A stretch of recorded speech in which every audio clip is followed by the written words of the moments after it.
Job లేక ఇబ్బంది పడుతున్నారా? అయితే మెడికల్ కోడింగ్ మీకు మంచి ఆప్షన్. వెంటనే కాల్ చేసి కోర్సులో జాయిన్ అవ్వండి. ఆంధ్రప్రదేశ్లో ఏర్పాటు చేయాల్సినటువంటి రతన్ టాటా ఇన్నోవేషన్ హబ్, దీనికి సంబంధించినటువంటి మౌలిక స్వభావాల్ని రాష్ట్ర ప్రభుత్వం డిసైడ్ చేసింది. ఆల్రెడీ విజన్ డాక్యుమెంట్లో ఇన్నోవేషన్ హబ్ల ఏర్పాటుకు సంబంధించినటువంటి ఆవశ్యకతను కూడా ఏపీ సర్కార్ ప్రకటించింది. ఇప్పుడు తాజాగా ప్రైవేటు కంపెనీలతో భాగస్వామ్యం అయ్యేటువంటి విషయాలు తుది దశలో చర్చలు ఉన్నాయి. రాష్ట్రాన్ని ఒక 4 క్లస్టర్లుగా విభజించడం ద్వారా 5 రకాల ఇన్నోవేషన్ హబ్ సెంటర్స్ని ఏర్పాటు చేయాలని రాష్ట్ర ప్రభుత్వం భావిస్తోంది. దీనిలో ప్రైవేట్ సంస్థలు, ప్రఖ్యాత ఎంఎన్సీలుగా మారినటువంటి తెలుగు సంస్థల్ని ఎక్కువగా ఇన్వాల్వ్ చేయాలనేటువంటి ఆలోచన రాష్ట్ర ప్రభుత్వం చేస్తున్న విశేషం. ఇదే క్రమంలో ఏ ప్రాంతంలో, ఏ క్లస్టర్లో ఏ సంస్థకి అవకాశాలు ఇవ్వాలి అనేటువంటి అంశం పైన కూడా చర్చ జరుగుతుంది. దాని సారాంశాన్ని ఒకసారి మనం పరిశీలించేటువంటి ప్రయత్నం చేద్దాం. ఆంధ్రప్రదేశ్ ప్రభుత్వం తీసుకున్నటువంటి కీలకమైన నిర్ణయం రతన్ టాటా ఇన్నోవేషన్ హబ్. ఇది అమరావతి కేంద్రంగా పనిచేసేటువంటి సంస్థ. అయితే ఈ అమరావతి కేంద్రంగా పనిచేసేటువంటి ఈ హబ్ని టాటా గ్రూప్ నిర్వహిస్తుంది. టాటా గ్రూప్ సహకారంతో దీన్ని ఏర్పాటు చేయాలని అనుకున్నారు. అలానే రాష్ట్రంలో ఉత్తరాంధ్ర ప్రాంతం, ఇటు రాయలసీమ ప్రాంతం, మళ్ళీ దక్షిణ కోస్తా, మధ్య కోస్తా, ఈ ప్రాంతాలన్నింటినీ కూడా విభజించడం ద్వారా రాష్ట్ర ప్రభుత్వం వివిధ ప్రైవేటు సంస్థలను ఇందులో భాగస్వాములు చేయాలనేటువంటి డెసిషన్ తీసుకుంది. ముఖ్యంగా ఉత్తరాంధ్ర క్లస్టర్ అంటే ఇది విశాఖపట్నంలో పనిచేస్తుంది. విశాఖపట్నం నుంచి జిఎంఆర్ గ్రూప్కి దీనికి సంబంధించిన బాధ్యతలు అప్పగించేటువంటి అవకాశాలు కనిపిస్తుంది. ఆ గ్రూప్తో సంప్రదింపులు జరుపుతుంది రాష్ట్ర ప్రభుత్వం. Ratan Tata innovation hub Uttarandhra wing నిర్వహించేటువంటి బాధ్యత ఆ సంస్థకి ఇచ్చేటువంటి ఛాన్సెస్ ఉన్నాయి. అలానే ఇక్కడ రాజమండ్రి, కాకినాడ ప్రాంతంలో కూడా ఒక హబ్ రెడీ చేస్తున్నారు. దానికి సంబంధించినటువంటి బాధ్యతల్ని గ్రీన్కో సంస్థ కాకినాడ కేంద్రంగా ఇక్కడ అనేక ప్రాజెక్టులు టేకప్ చేస్తుంది. గ్రీన్కో సంస్థకి ఇచ్చేటువంటి అవకాశాలు ఉన్నాయి. ఇక మధ్యాంధ్రకి సంబంధించినటువంటి వ్యవహారాలన్నింటినీ కూడా ఎంఈఐఎల్ గ్రూప్ టేకప్ చేసేటువంటి ఛాన్సెస్ కనిపిస్తుంది. ఇవన్నీ కూడా కార్పొరేట్ సంస్థలుగా పెద్ద సంస్థలు, ముఖ్యంగా ఇవి 3 కూడా తెలుగు సంస్థలు. అలానే ఇందులో మరికొన్ని సంస్థలను కూడా ఇన్వాల్వ్ చేసేటువంటి ప్రణాళికను రాష్ట్ర ప్రభుత్వం చేసింది. ఇక రాయలసీమ ప్రాంతంలో అనంతపురం కేంద్రంగా ఏర్పాటు అయ్యేటువంటి ఇన్నోవేషన్ హబ్కి సంబంధించినటువంటి క్లస్టర్లో జేఎస్డబ్ల్యూ గ్రూపు, అంటే జిందాల్కి సంబంధించిన గ్రూపు ముఖ్య పాత్ర పోషించేటువంటి అవకాశం ఉంది. ఇక తిరుపతిలో ఏర్పాటు చేయబోయేటువంటి క్లస్టర్లో 2 గ్రూప్స్, అదానీ గ్రూపు ఒకవైపు నుంచి, అదానీ గ్రూపు, అలానే లోకల్గా ఎంతో పేరున్నటువంటి అమర్ రాజా బ్యాటరీస్కి సంబంధించినటువంటి సంస్థ కూడా ఇన్వాల్వ్ అయ్యేటువంటి అవకాశం ఉంది. ఈ 5 సంస్థలతో కూడా, ఈ 6 సంస్థలతో కూడా రాష్ట్ర ప్రభుత్వం ప్రస్తుతం చర్చలు జరుపుతుంది. ఈ ఇన్నోవేషన్ హబ్స్ ఏర్పాటు చేసేటువంటి ప్రణాళిక బాధ్యతలో ఈ సంస్థలు భాగస్వామ్యం అవుతాయి. టాటా గ్రూప్ ఇందులో మరొక ముఖ్యమైనటువంటి పాత్ర పోషిస్తుంది. ఎందుకంటే ఈ టోటల్ హబ్ మొత్తానికి కూడా ఇంటర్ పాయింట్ కింద టాటా గ్రూపే వ్యవహరించబోతుంది. అలానే మరొక అంశాన్ని మనం ఇక్కడ పరిశీలిస్తే రాష్ట్రాన్ని విజన్ డాక్యుమెంట్ ప్రకారం రాష్ట్రాన్ని ఒక 4 క్లస్టర్లుగా ప్రభుత్వం విభజించింది. దాని ప్రకారమే ప్రణాళికని అమలు చేయాలనేటువంటి ఆలోచన చేసింది. ఇందులో విశాఖపట్నం అంటే ఉత్తరాంధ్ర రీజియన్ ఒక జోన్ అయితే, ఇటువైపు నుంచి చూసినప్పుడు అమరావతి క్యాపిటల్ రీజియన్ అంటే విజయవాడ, గుంటూరు, అమరావతి మొత్తం కలిపి ఇందులో ఉంటుంది. ఇది విశాఖ రీజియన్. ఇక అనంతపురం, కర్నూలు రీజియన్ ఒకటిగా, చిత్తూరు, నెల్లూరు ప్రాంతం అంతా కూడా తిరుపతి రీజియన్గా రాష్ట్ర ప్రభుత్వం క్లస్టర్లుగా విభజించింది. ఈ క్లస్టర్ల విభజనలో కొన్ని ప్రామాణికాలను పాటించింది. అంటే fintech, medtech, cyber security, block chain, AR, VR, అలానే బయోఫార్మా, వీటన్నిటి కూడా విశాఖ జోన్ కేంద్రంగా పనిచేస్తుంది. Amaravati AI, agritech, green tech, అలానే క్వాంటమ్ కంప్యూటింగ్కి అమరావతి కేంద్రంగా పనిచేస్తుంది. ఇక Tirupati zone industrial robotics, drones, nanotech, IOT, internet of things and 3D ప్రింటింగ్కి సంబంధించి తిరుపతి జోన్ పనిచేస్తుంది.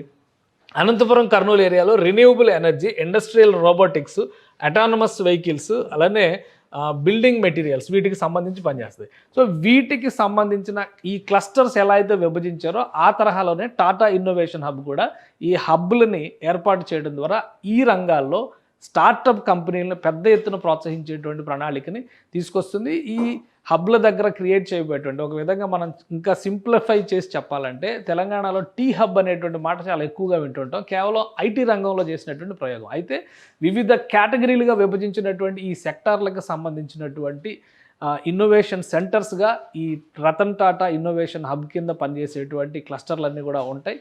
వాటికి కావాల్సినటువంటి హై స్పీడ్ కంప్యూటింగ్ వ్యవస్థలు, అలానే database support, data centre support, ఇటువంటివన్నీ కూడా రాష్ట్ర ప్రభుత్వం ఇస్తుంది. ఇంకొకటి ఏంటంటే ఇండస్ట్రీ ప్లస్ ఇన్నోవేషన్ రెండింటిని ఇంటిగ్రేట్ చేసే విధంగా రాష్ట్ర ప్రభుత్వం కొన్ని ప్రత్యేక ప్రణాళికల్ని అమలు చేయబోతుంది.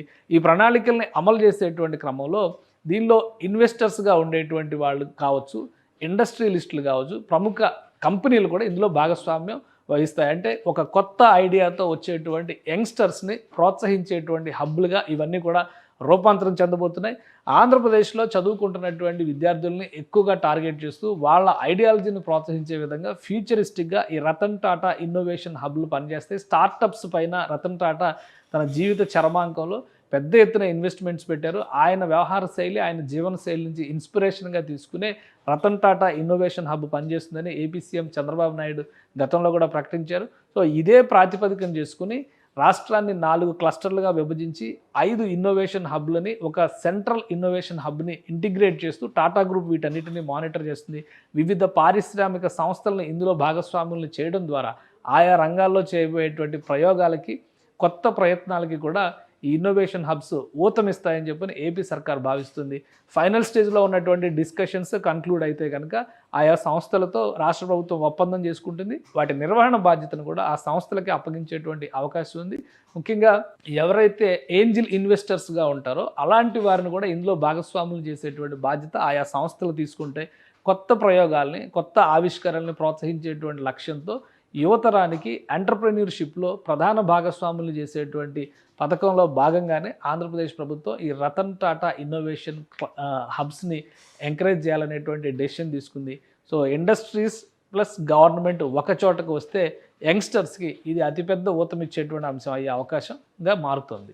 ఆంధ్రప్రదేశ్లో ఏర్పాటు చేయాల్సినటువంటి రతన్ టాటా ఇన్నోవేషన్ హబ్, దీనికి సంబంధించినటువంటి మౌలిక స్వభావాల్ని రాష్ట్ర ప్రభుత్వం డిసైడ్ చేసింది.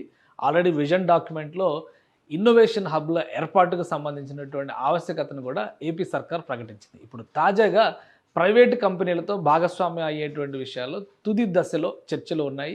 రాష్ట్రాన్ని ఒక 4 క్లస్టర్లుగా విభజించడం ద్వారా 5 రకాల ఇన్నోవేషన్ హబ్ సెంటర్స్ని ఏర్పాటు చేయాలని రాష్ట్ర ప్రభుత్వం భావిస్తోంది. దీనిలో ప్రైవేట్ సంస్థలు, ప్రఖ్యాత ఎంఎన్సీలుగా మారినటువంటి తెలుగు సంస్థల్ని ఎక్కువగా ఇన్వాల్వ్ చేయాలనేటువంటి ఆలోచన రాష్ట్ర ప్రభుత్వం చేస్తున్న విశేషం. ఇదే క్రమంలో ఏ ప్రాంతంలో, ఏ క్లస్టర్లో ఏ సంస్థకి అవకాశాలు ఇవ్వాలి అనేటువంటి అంశంపైన కూడా చర్చ జరుగుతుంది.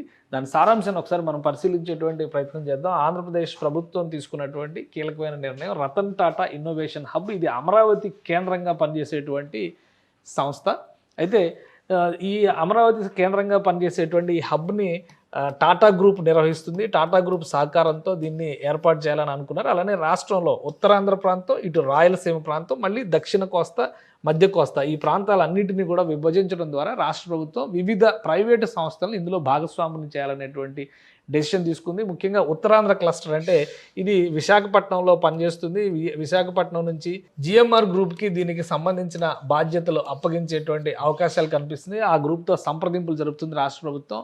Ratan Tata innovation hub Uttarandhra wing నిర్వహించేటువంటి బాధ్యత ఆ సంస్థకి ఇచ్చేటువంటి ఛాన్సెస్ ఉన్నాయి. అలానే ఇక్కడ రాజమండ్రి, కాకినాడ ప్రాంతంలో కూడా ఒక హబ్ రెడీ చేస్తున్నారు. దానికి సంబంధించినటువంటి బాధ్యతల్ని గ్రీన్కో సంస్థ కాకినాడ కేంద్రంగా ఇక్కడ అనేక ప్రాజెక్టులు టేకప్ చేస్తుంది. గ్రీన్కో సంస్థకి ఇచ్చేటువంటి అవకాశాలు ఉన్నాయి. ఇక మధ్యాంధ్రకి సంబంధించినటువంటి వ్యవహారాలన్నింటినీ కూడా ఎంఈఐఎల్ గ్రూప్ టేకప్ చేసేటువంటి ఛాన్సెస్ కనిపిస్తుంది. ఇవన్నీ కూడా కార్పొరేట్ సంస్థలుగా పెద్ద సంస్థలు, ముఖ్యంగా ఇవి 3 కూడా తెలుగు సంస్థలు.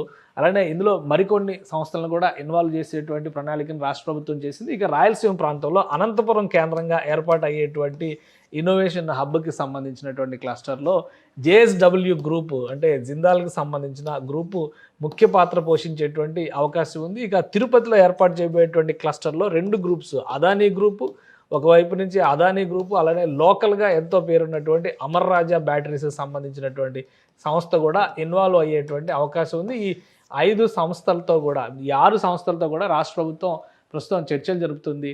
ఈ ఇన్నోవేషన్ హబ్స్ ఏర్పాటు చేసేటువంటి ప్రణాళిక బాధ్యతలో ఈ సంస్థలు భాగస్వామ్యం అవుతాయి.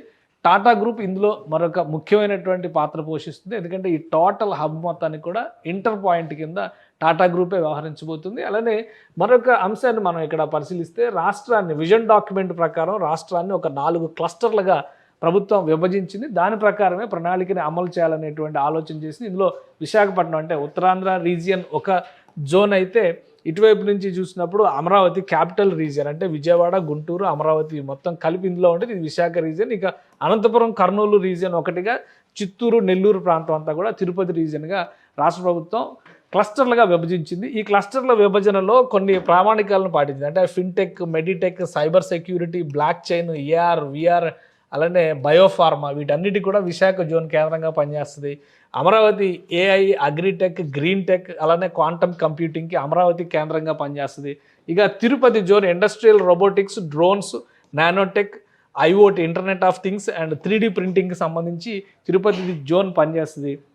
అనంతపురం, కర్నూలు ఏరియాలో renewable energy, industrial robotics, autonomous vehicles, అలానే బిల్డింగ్ మెటీరియల్స్ వీటికి సంబంధించి పనిచేస్తుంది. సో వీటికి సంబంధించిన ఈ క్లస్టర్స్ ఎలా అయితే విభజించారో ఆ తరహాలోనే టాటా ఇన్నోవేషన్ హబ్ కూడా ఈ హబ్లని ఏర్పాటు చేయడం ద్వారా ఈ రంగాల్లో స్టార్టప్ కంపెనీలను పెద్ద ఎత్తున ప్రోత్సహించేటువంటి ప్రణాళికని తీసుకొస్తుంది. ఈ హబ్ల దగ్గర క్రియేట్ చేయబోయేటువంటి ఒక విధంగా మనం ఇంకా సింప్లిఫై చేసి చెప్పాలంటే తెలంగాణలో టీ హబ్ అనేటువంటి మాట చాలా ఎక్కువగా వింటుంటాం. కేవలం ఐటీ రంగంలో చేసినటువంటి ప్రయోగం. అయితే వివిధ కేటగిరీలుగా విభజించినటువంటి ఈ సెక్టార్లకు సంబంధించినటువంటి ఇన్నోవేషన్ సెంటర్స్గా ఈ రతన్ టాటా ఇన్నోవేషన్ హబ్ కింద పనిచేసేటువంటి క్లస్టర్లన్నీ కూడా ఉంటాయి.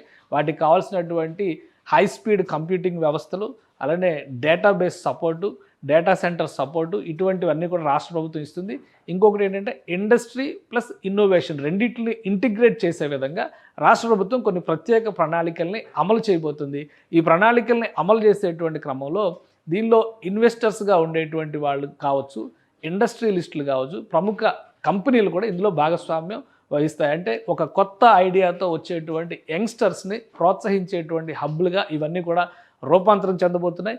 ఆంధ్రప్రదేశ్లో చదువుకుంటున్నటువంటి విద్యార్థుల్ని ఎక్కువగా టార్గెట్ చేస్తూ వాళ్ళ ఐడియాలజీని ప్రోత్సహించే విధంగా ఫ్యూచరిస్టిక్గా ఈ రతన్ టాటా ఇన్నోవేషన్ హబ్లు పనిచేస్తే స్టార్టప్స్ పైన రతన్ టాటా తన జీవిత చరమాంకంలో పెద్ద ఎత్తున ఇన్వెస్ట్మెంట్స్ పెట్టారు. ఆయన వ్యవహార శైలి, ఆయన జీవన శైలి నుంచి ఇన్స్పిరేషన్గా తీసుకునే రతన్ టాటా ఇన్నోవేషన్ హబ్ పనిచేస్తుందని ఏపీ సీఎం చంద్రబాబు నాయుడు గతంలో కూడా ప్రకటించారు. సో ఇదే ప్రాతిపదికన చేసుకుని రాష్ట్రాన్ని 4 క్లస్టర్లుగా విభజించి 5 ఇన్నోవేషన్ హబ్లని ఒక సెంట్రల్ ఇన్నోవేషన్ హబ్ని ఇంటిగ్రేట్ చేస్తూ టాటా గ్రూప్ వీటన్నిటిని మానిటర్ చేస్తుంది.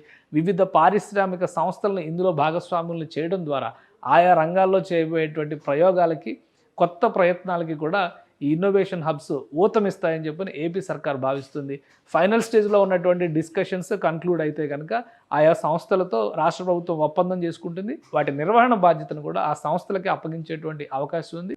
ముఖ్యంగా ఎవరైతే ఏంజిల్ ఇన్వెస్టర్స్గా ఉంటారో అలాంటి వారిని కూడా ఇందులో భాగస్వాములు చేసేటువంటి బాధ్యత ఆయా సంస్థలు తీసుకుంటే కొత్త ప్రయోగాల్ని, కొత్త ఆవిష్కరణల్ని ప్రోత్సహించేటువంటి లక్ష్యంతో యువతరానికి ఎంటర్ప్రెన్యూర్షిప్లో ప్రధాన భాగస్వాములు చేసేటువంటి పథకంలో భాగంగానే ఆంధ్రప్రదేశ్ ప్రభుత్వం ఈ రతన్ టాటా ఇన్నోవేషన్ హబ్స్ని ఎంకరేజ్ చేయాలనేటువంటి డెసిషన్ తీసుకుంది. సో ఇండస్ట్రీస్ ప్లస్ గవర్నమెంట్ ఒక చోటకు వస్తే యంగ్స్టర్స్కి ఇది అతిపెద్ద ఊతమిచ్చేటువంటి అంశం అయ్యే అవకాశంగా మారుతుంది. సుమన్ టీవీలో మీ పర్సనల్ అండ్ బిజినెస్ ప్రమోషన్స్ కోసం కింది నెంబర్కి కాంటాక్ట్ చేయండి.